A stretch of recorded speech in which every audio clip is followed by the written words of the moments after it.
जला करके देखे पूजा के कमरे में भागवत रखकर। मैं सत्य कह रहा हूँ, 40 दिन के बाद आपके घर में भैया वो वाइब्स आने लगी है। सही कह रहे हैं, करके तो देखो। ये कल्प वृक्ष है, ये कृष्ण ही है। भगवान कृष्ण कहीं गए नहीं। उद्धव जी से कृष्ण कह रहे हैं हम घर घर में जाएंगे भागवत में। हमारा आपका भाग्य है क्या गोविंद चल करके बाबा कुंज में आए हैं। बोलो वृंदावन में।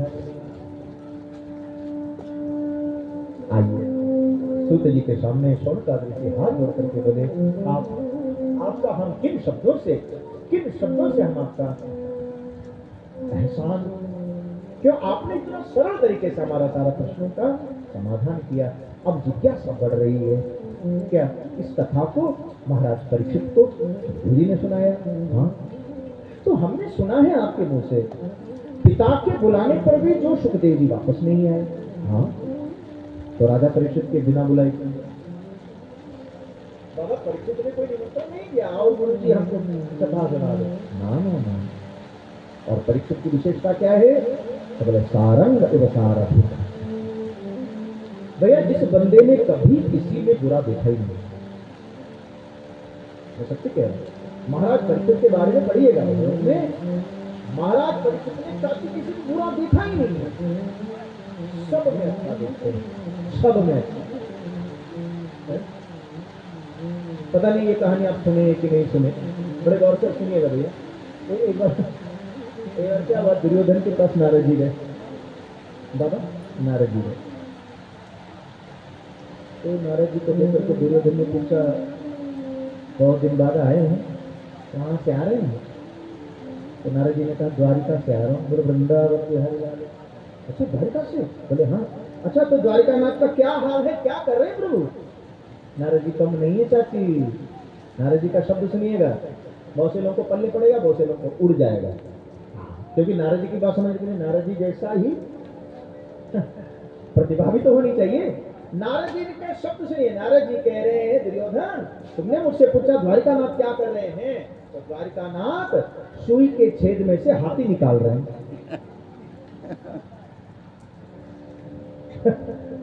सुई के छेद से हाथी निकाल रहे हैं। दुर्योधन हंस करके बोले आप भी ना इतना मत फेंको कि पकड़ न पाए।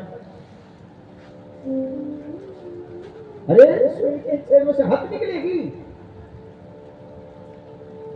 नारद जी ने मुस्कुराए, वहां से चल गए और सीधे कहां चले गए? पांडवों के पास। पांडवों ने स्वागत करके कहा अरे वाह वाह नारद जी कहां से पधारे? नारद जी ने कहा द्वारिका से आ रहा हूं। अरे वाह आइए। क्यों? ये चरण द्वारिका से घूम के आया है, प्रभु के पावन धरती से घूम के आया है। ये चरण नहीं है, द्वारिका है। देखिए भाव, ये द्वारिका है, आप इन चरणों से द्वारिका घूम के आए हैं। ये बताइए द्वारिका नाथ कुशल है ना? क्या कर रहे थे द्वारिका नाथ? वही डायलॉग पांडवों को बताया। क्या कर रहे हैं भगवान? सुई के छेद से हाथी निकाल रहे हैं। तुरंत पांडव चरणों में गिर करके बोले ये तो क्या उसके आगे भी वो कर सकते क्योंकि वो समर्थ है। बोले वृंदावन बिहारी लाल। अरे सुई के छेद में से हाथी छोड़ो, वो इतने समर्थ है, सुई के छेद से वो दुनिया निकाल देंगे। हाथी तो बहुत छोटी चीज है। अंतर आप देखिए, दुर्योधन को किसी में अच्छा नहीं दिखता, और पांडव क्या कह रहे हैं? हाथी तो छोटी चीज है नारद जी, भगवान द्वारिकानाथ इतना समर्थ है, इतना समर्थ है, हाथी तो छोड़ो वो दुनिया निकाल देंगे ये सुई के छेद से। जिस परिवार में पैदा हुआ परीक्षित, ऐसे विचार पांडवों का है, तो परीक्षित भी कम नहीं है। किसी में कभी बुरा देखा ही नहीं और भगवान का अनन्य भक्त। तो ये घटना कैसे घट गई कि महाराज परीक्षित किसी महात्मा के गले में मरा हुआ सांप डाल, याद है ना? महाराज परीक्षित ने एक महात्मा के गले में मरा हुआ सांप डाला। और देखो बाबा आश्चर्य क्या है, उन्होंने श्राप नहीं दिया। जिनके गले में माला पड़ गई उन्होंने श्राप नहीं दिया, उनका नाम है शमीक। तो श्राप किसने दिया? उनका बेटा ने दिया, श्रृंगी। माते वो तो नहाने गए थे, बेटा नहाने गया, बाप जब कर रहे थे बैठ करके आंख बंद करके। परीक्षित आया, परीक्षित ने कहा हमको भूख लग रही है, तुम्हारे घर में कुछ हो तो बताओ। क्योंकि महाराज परीक्षित ने कलयुग से भयंकर युद्ध किया, तो युद्ध में कलयुग परास्त हुआ, और कलयुग भी कम नहीं है। कलयुग ने कहा महाराज परीक्षित आपने हमको हरा दिया तो हम कहां जाएं? बोले जब तक हम हैं तुम आना मत। क्यों? तुम बड़े ढोंगी हो, पाखंडी हो, तुम्हारे काल कार्य काल में लोग इतने अपराध करेंगे, तुम कभी नहीं रहोगे मेरे देश में। कलयुग ने कहा वाह, आपने तो हमारी उम्मीदों पर पानी फेर दिया। क्या? अरे हमने ये सोच करके आपके सामने आने की हिम्मत की कि आप कभी बुराई देखते ही नहीं, आपको हमारी बुराई दिख गई। परीक्षित ने कहा हमको तो तुम्हारे अंदर कुछ खूबी दिखी नहीं है। बोले है, क्या खूबी है? कलयुग ने कहा जो काम सत्य द्वापर त्रेता में यज्ञ से, ध्यान से, साधना से प्राप्त होता था, हमारे समय में 2 मिनट में हो जाएगा।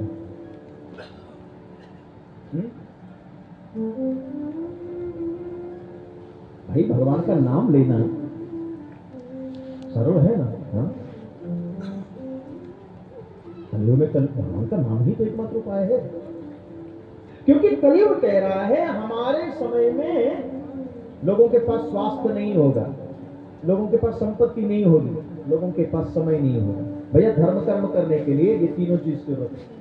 अगर आप आज कथा में हैं तो स्वास्थ्य अच्छा होना चाहिए ना। मान लो स्वास्थ्य ठीक नहीं होगा तो 3 घंटा कौन बैठेगा कथा में? समय भी चाहिए, छुट्टी लेकर के आए हैं आप लोग, और संपत्ति चाहिए, तब बारिश में भी हम भीग नहीं रहे। पैसा है तभी तो। और कलयुग में इन तीनों का ही अभाव होता है।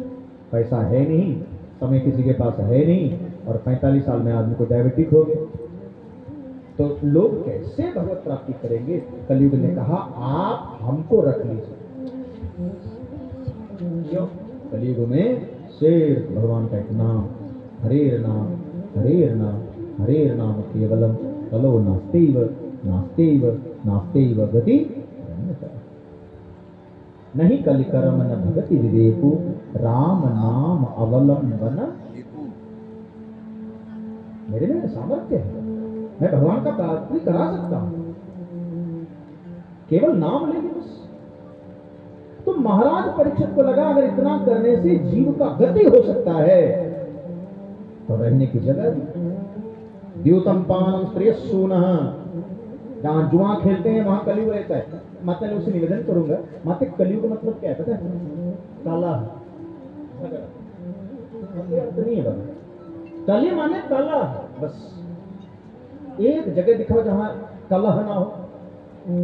द्यूतम जुआ खेलोगे झगड़ा होगा, पानम झगड़ा पक्का होगा, ये सब कलयुग है।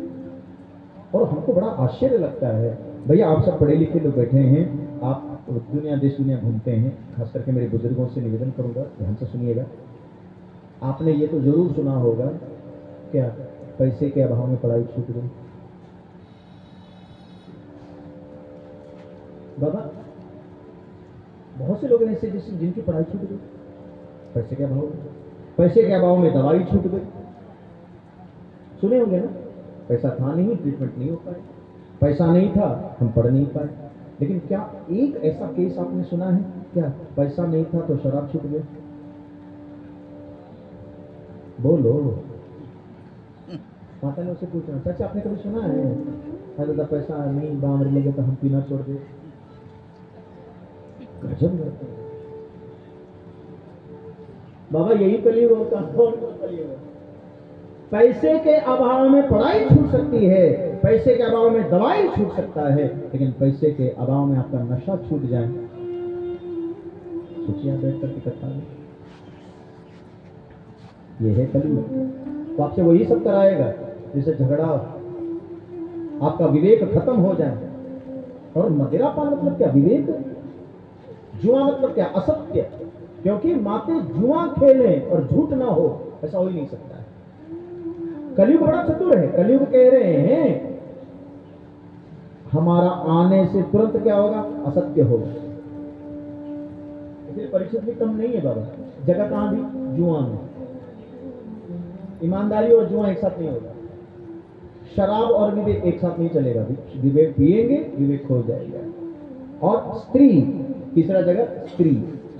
स्त्री मतलब नारी। तो क्या नारी कलह का कारण है? गलत ना, नारी से नारायण हुआ।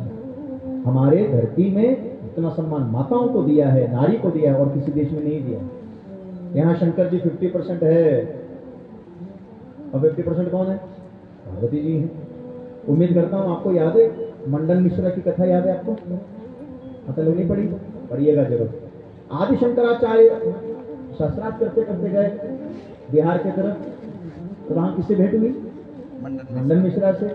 मंडन मिश्रा हार गए। पत्नी समझ गई, ओहो अब हमारे पति हार चुके हैं। तो उस समय बुजुर्ग लोग बैठे हैं, सपड़ी के लोग बैठे हैं। बाबा शास्त्रार्थ में हार गए तो दो उपाय कर सकते हैं। अगर आप हार गए चतुर्वेदी जी, तो दो उपाय है। क्या करना पड़ेगा आपको? या फिर जिससे आप हार गए उसका शिष्य बनो,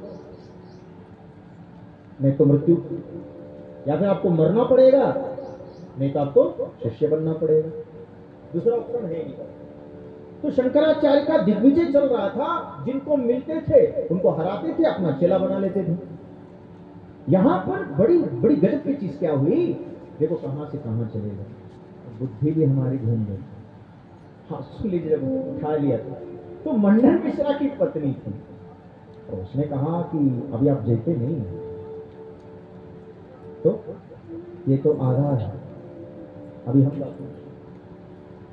यही कथा है ना। पत्नी ने कहा अभी तो आप 50% मंडन मिश्रा को हराए हैं, अभी आधा हम हैं, क्योंकि हम इनके अर्धांगिनी हैं। अब आप हमसे करिए 50%। तो मंडन मिश्रा की पत्नी से शंकराचार्य जी ने कहा, बताओ आपको मैं किस विषय पर शास्त्रार्थ पर बुलावा दूं? पत्नी बड़ी चतुर थी, खेल गई, दिमाग से खेल गई। क्या बोली याद है चतुर्वेदी जी? पत्नी ने कहा चलिए हम कोक शास्त्र पर शास्त्रार्थ करेंगे। अब बेचारे फंस गए, शंकराचार्य जी फंस गए, क्योंकि अगर हम बोलेंगे तो हार जाऊंगा, नहीं बोलेंगे तो शंकराचार्य जी भी कम नहीं हैं, तो स्वयं शंकर ही हैं। तो उन्होंने बड़ी विवेक से काम लेते हुए पत्नी से कहा कि हम अब 6 महीने का टाइम दीजिए। फिर कथा तो अलग हो गई, उस कथा में जाने की जरूरत नहीं है। शंकराचार्य जाने के बाद पत्नी बहुत रोई, मंडन मिश्रा भी बहुत रोए। क्यों? दोनों को पता चल गया हम हार चुके हैं। वो शंकराचार्य का बड़प्पन था। फिर शंकराचार्य किसी पुरी के राजा के शरीर पर प्रवेश किया, काम के बारे में सीख लिया। पत्नी ने कहा स्वामी हम तो गलत निकल गए, वहां से माफी मांग लेना चाहिए, वो महात्मा है, चल के दरवाजे पर आए हैं, हार तो आप गए, ये तो हमारी चतुराई से हमने जीत लिया। तो ऐसी ऐसी नारियां धरती पर है, हमारे घर में भी माँ है, बहन है, तो ये कलह का कारण नहीं है। तो फिर महाराज परीक्षित ने स्त्री को क्यों कहा? जिस घर में नारी का अपमान हो, नारी को भोग की वस्तु समझे, उस घर में कलह होगा, उसमें कलयुग रहता है। और हमारे यहाँ नारी कलह नहीं करती है, हमारे यहाँ नारी पूजनी है। हमारे महापुरुष कहते हैं नारी का सम्मान करना चाहिए। और इसका प्रत्यक्ष उदाहरण दिखा दूं बाबा, आप किसी भी शिवालय में जाए, किसी भी शिवालय में जाइए, और शिवालय में जाएंगे तो आपको दर्शन जरूर करना चाहिए। शंकर जी खुद नीचे बैठे हैं, पार्वती जी को ऊपर बैठाया है। आपने कभी गौर किया इस चीज को? महादेव खुद गीला में है, जमीन पर बैठे हैं, और जमीन से 1 फुट ऊपर मैया पार्वती जी बैठी है।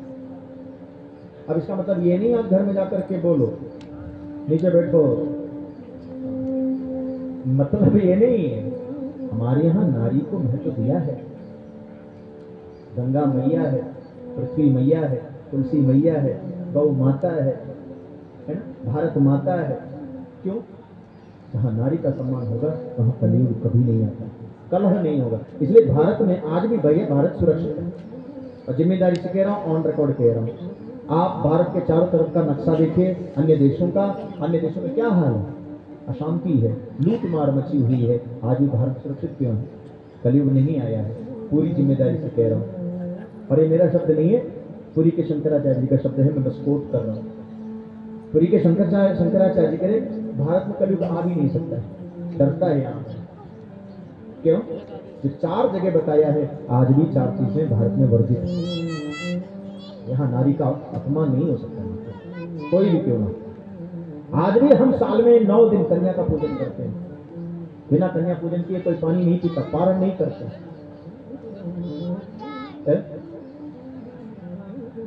महाराज परीक्षित से कलयुग ने कहा परिवार बड़ा है, एक कमरा और मिल जाता। परीक्षित के मुख से निकल गया सुवर्ण में भी तुम्हारा वास हो, बोलो वृंदावन बिहारी लाल। लेकिन परीक्षित ने सावधान करते हुए कहा कलयुग, हाँ सुवर्ण भी ईमानदारी वाला हो, उसमें भगवान रहेंगे, बेईमानी में तुम रहेंगे। चाची फिर कहना क्या था? परीक्षित नहीं जान पाया इस बात को। परीक्षित के सिर पर जो मुकुट था वो कोई 1 नंबर नहीं था, 2 नंबर ही था, है ना? याद है भीमसेन ने जरासंध को बाबा मार दिया मल्ल युद्ध में, और वो मुकुट लेके आए। यद्यपि उनके बच्चों ने, जरासंध के बच्चों ने भीम से कहा हमारे पिताजी तो समाप्त हुए, दुश्मनी खत्म हो गई, ये हमारी परिवार का निशान, शान, इज्जत है, मुकुट है, हमारे पिताजी ने जो किया उनका दंड मिल चुका है, लेकिन हमारे परिवार का शान है, ये हमें दे जाइए। नतीजा क्या हुआ? भीम इसको सुने ही नहीं, न माना, बोले नहीं नहीं ये तो हम लेकर के जाएंगे। नतीजा ये हुआ भैया किया भीम ने, धर्म का चक्र बहुत बारीकी से चलता, तेजी से नहीं चलता। धर्म की जो गति है बहुत बारीक है। देखिए घूम करके चक्की घूमते घूमते आई,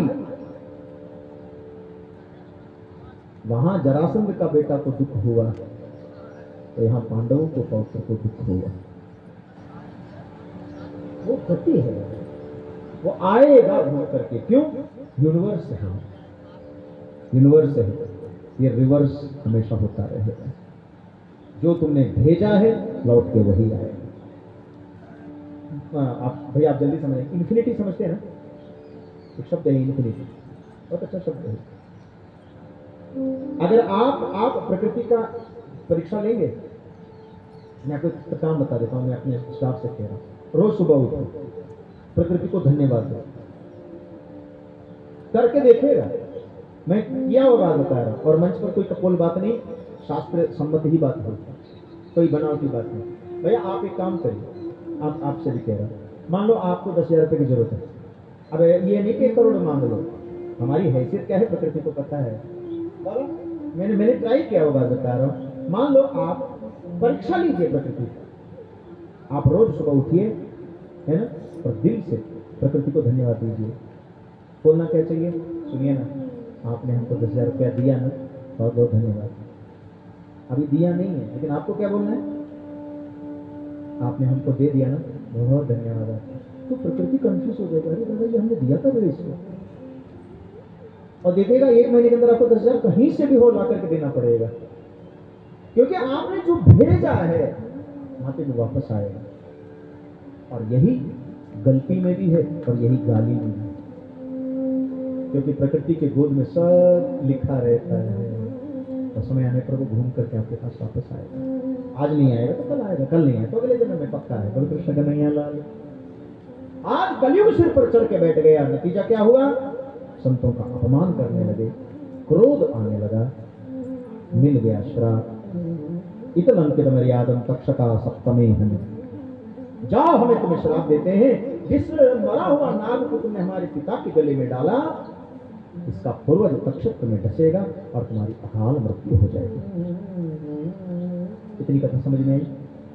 अब एक प्रश्न यहां पर उठता है, सब पढ़े लिखे लोग बैठे हैं, खास करके हमारे जजमान जी तो इतने अच्छे हैं, मुझे बड़ी प्रसन्नता है। कल तो हमसे बाबा को कोई बात ही नहीं हुई। हाँ, जब आदमी बैठता है सामने तो बात होता है, तब तो पता चलता है कितना डेप्थ है। बाबा एक प्रश्न बड़ा अच्छा लगेगा आपको, ये बताइए, जब महात्मा ने श्राप ही दिया तो 7 दिन की अवधि क्यों दी? सप्तमे हनि, सप्तमे माने 7वें दिन बसेगा। अरे तुमने श्राप दिया तो 7 दिन की मोहलत क्यों? गौर से सुनिएगा प्रश्न। और महाराज परीक्षित भी कोई साधारण नहीं है। महाराज परीक्षित ने इतने खुश हुए, बाबा जी ने आशीर्वाद दिया है, श्राप कहां दिया है? क्यों? इस धरती पर एकमात्र हम हैं जो दावे के साथ कह सकते हैं 6 दिन हम जिंदा रहेंगे। क्यों? मैं जिम्मेदारी से कह रहा हूं माते, अपनी भी बात बता रहा हूं। मांग में हम सिंदूर लगाते हैं, कल सिंदूर होगा नहीं होगा किसके पास गारंटी है? मैं कथा के लिए आया हूं, कल सुबह बैठूंगा नहीं बैठूंगा क्या गारंटी है? लेकिन परीक्षित के पास गारंटी है, पक्का गारंटी है। और परीक्षित कह रहा है हमारे बाबा परबाबाओं के पास ये गारंटी नहीं था हम कल रहेंगे कि नहीं रहेंगे। और बाबा आप महाभारत पढ़िएगा, कभी समय मिला करके पढ़े ही होंगे, पढ़ते ही हैं आप। एक बार माते पता क्या हुआ, एक गरीब ब्राह्मण आया, महाभारत की कथा है, सुन लीजिए, संस्कृत में बता देता हूँ। वो गरीब ब्राह्मण ने आकर के धर्मराज युधिष्ठिर से कहा, महाराज जी आप हमारे राजा हैं और आप धर्मज्ञ हैं, आपका नाम ही धर्मराज है, मेरी एक समस्या है उसका समाधान करिए। धर्मराज शासन कर रहे थे, पांडव लोगों का शासन था, कौरव खत्म हो गए थे। तो उस ब्राह्मण ने कहा कि सरकार हमारी गाय चोरी हो गई। माते वो गरीब ब्राह्मण तो उसके पास एक गाय थी, वो गाय चोरी हो गई और हम उसी से अपना पेट पालते हैं, हमारी रोजी रोटी उसी से है। हम पढ़े लिखे बिल्कुल नहीं है, पंडिताई हमको आती नहीं है, ब्राह्मण हूं लेकिन मेरा उपार्जन गाय, हमारे बच्चे भूखे रह जाएंगे, आप हमें गाय दिलाइए। और कोई राजा होता तो क्या करता? बाबा मान लो आप ही राजा, तुरंत गाय दे देते। बोले बाबा बाद में ढूंढेंगे, आप मेरी गाय लेते जाइए, आप बच्चों को खिलाइए, हम ढूंढ के दे देंगे। धर्मराज ने तो किया, सुनिएगा।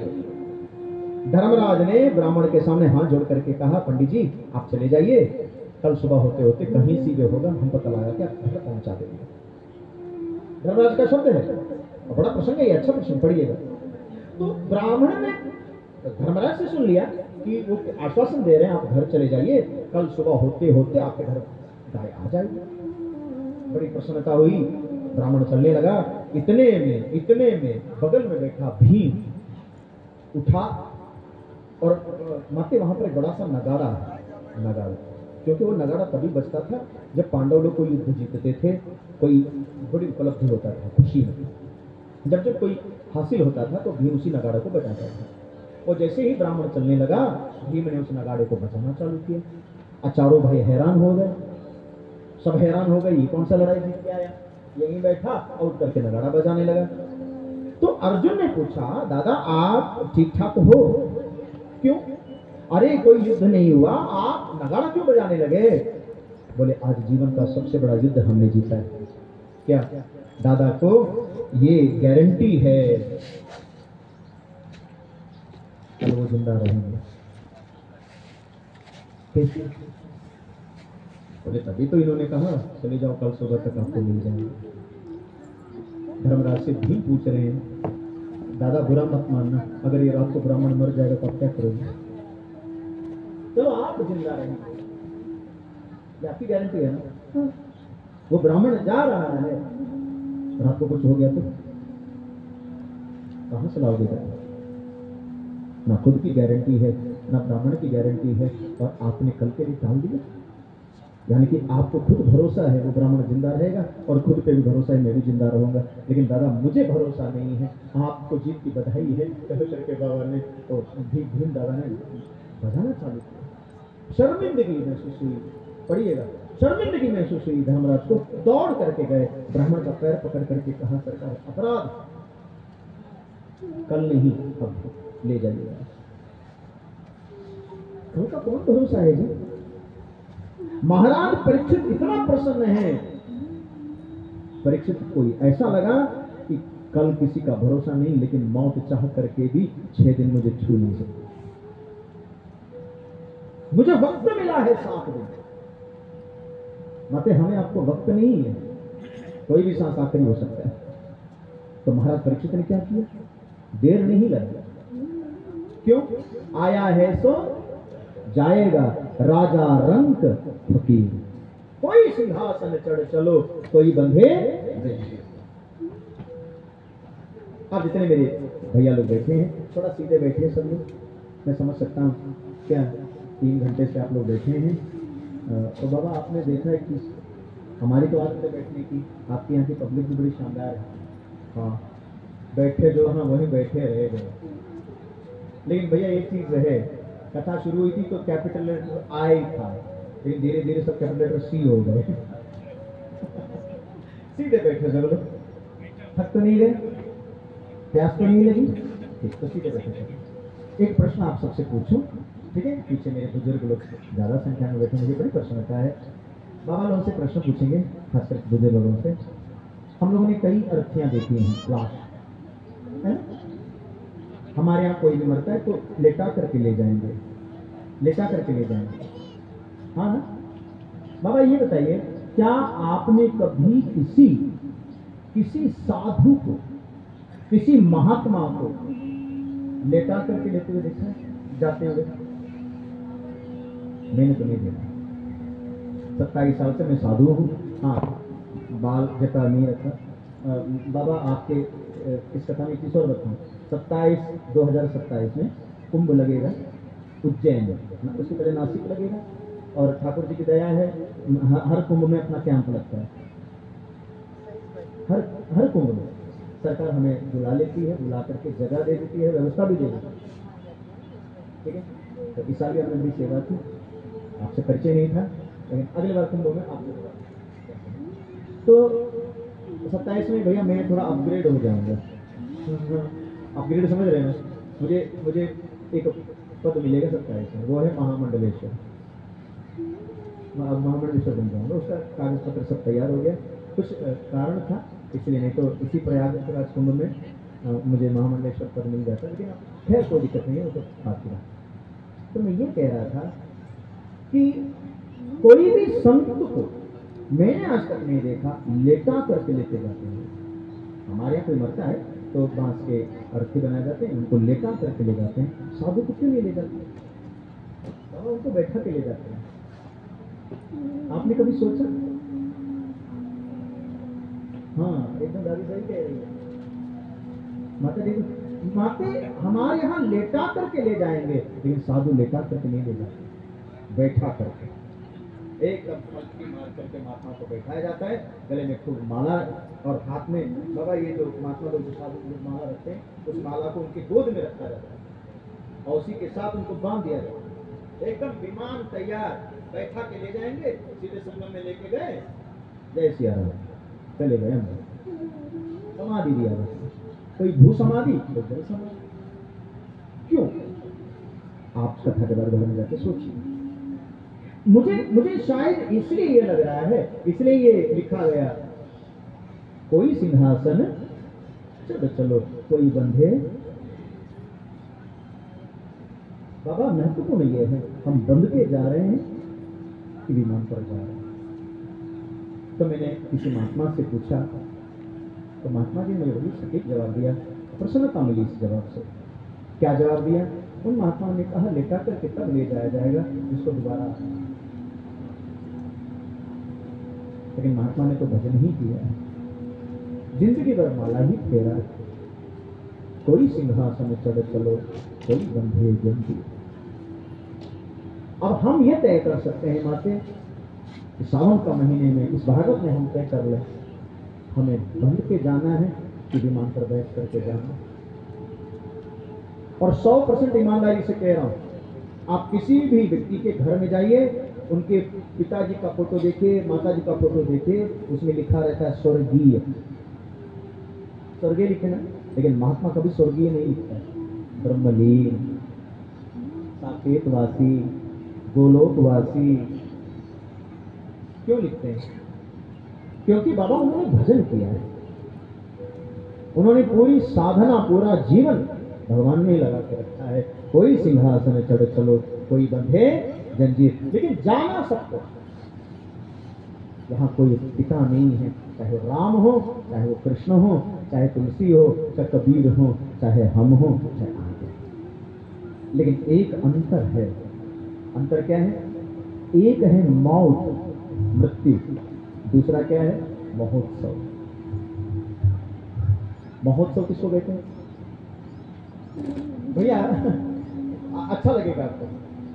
हर संस्कार होता है ना, मुंडन संस्कार, षोडश संस्कार होता है, मुंडन हुआ, फिर जनेऊ हुआ, हमारी परंपरा है सनातन की, हर संस्कार होता है ना, कर्ण छेदन है, सब कुछ है। बचपन में हमारा भी कान छेदा गया, जनेऊ कराया गया, और अंतिम संस्कार होते हैं। तो 15 संस्कार हमने बड़ा धूमधाम से मनाया है। तो 16वां संस्कार यानी कि अंतिम संस्कार, दूसरा तो संस्कार अंतिम संस्कार बोलते हैं। तो बाबा उसके साथ इतना नाइंसाफी क्यों? वो भी धूमधाम से मनाना चाहिए। हम रोए ना, मरना है चाची, और जिम्मेदारी से कह रहा हूं, कोई भी इस भीड़ में ऐसा नहीं है जो पहले बार मरने जा रहा है, और कोई ऐसा नहीं है जो पहले बार पैदा हुआ। हम हजारों बार मर चुके हैं और हजारों बार दोबारा पैदा हो चुके हैं, लेकिन एक अंतर इस बार हमें करना है। क्या? हम इस बार बंद के नहीं जाएंगे, हम इस बार सिंहासन पर बैठ के जाएंगे। ठीक है? एक छोटी सी बात बोलूं, फिर सुखदेव जी को परीक्षित से मिला, और ये सुनिएगा और घर में जाकर के इस पर चिंतन जरूर करिएगा। ठीक है? अब जितने मेरे वृद्ध बुजुर्ग लोग जो प्रबुद्ध श्रोता के रूप में बैठे हैं, बाबा ये बताइए, हमारे आपके घर में कितनी खिड़कियां हैं, दरवाजे कितने हैं? याद करिए। आगे दरवाजा, पीछे दरवाजा, चारों तरफ दरवाजा है ना? लेकिन घर में गेस्ट कौन सा दरवाजे से आएंगे? बताओ बताओ बताओ। सामने से, पीछे वाले दरवाजे से। घर में मेहमान आएगा तो सामने वाले दरवाजे से आएगा। पर नियम क्या है घर का? जो मुख्य दरवाजे से आया वो मुख्य दरवाजे से ही लौटे। कोई व्यक्ति ड्राइंग रूम में आया है, मेन डोर से आया है, और पीछे दरवाजे से भाग गया, तो उसने क्या किया होगा? घर में चोरी किया। अगर इतनी बात आपके समझ में आई तो आगे की बात बड़ी गंभीर है, हमें आपको सोचने में मजबूर करेगी। अगर हमारे घर में मुख्य दरवाजे से कोई आया तो मुख्य दरवाजे से ही जाएं, और कोई दरवाजे से ना जाए। अगर ये बात है तो शरीर में, मनुष्य शरीर में कितने दरवाजे हैं? 10 रंग महल के 10 दरवाजे। हाँ ना? इस शरीर रूपी घर में 10 दरवाजा है, तो 10 दरवाजा रूपी इस शरीर में प्राण कौन से दरवाजे से अंदर आएगा? क्या कभी हमने सोचा? ये मांस का बना हुआ शरीर है, ये माँ बाप की देन है, लेकिन प्राण कौन से रास्ते से भीतर गया? तो शास्त्र के पास इसका जवाब है। कहां से गया? तो ये तलवार से गया, ये हिस्सा। अब जौनपुर की भाषा में जो आपको समझ में आए, माता लोग बता, चांदी, जो भी हो, क्योंकि हर जगह का शब्द अलग अलग है। ये है ना? माता लोग जल्दी समझ आएंगे। जब बच्चा पैदा होता है माते, हाँ, ये नरम रहता है और ऐसे ऐसे ऐसे ऐसे कांपता है, ये जगह, ये हिस्सा। प्राण इसी रास्ते से गया है। और आगे की बात और अच्छी है, अगर प्राण यहां से गया तो यहीं से निकले। इसलिए महापुरुष प्रयास करते हैं हमारा प्राण और किसी रास्ते से न जाए, मुख से नहीं, आंखों से नहीं, नाक कान से नहीं, और कमर के नीचे तो बिल्कुल नहीं। अधोगति बोलते हैं इसको द्वारा। अगर हमारा प्राण इस शरीर में भीतर गया, कहां से? तो यहीं से जाए। और जब तक नहीं जाएगा, माते पुनरपि जननम पुनरपि मरणम पुनरपि जननी जठरे शयनम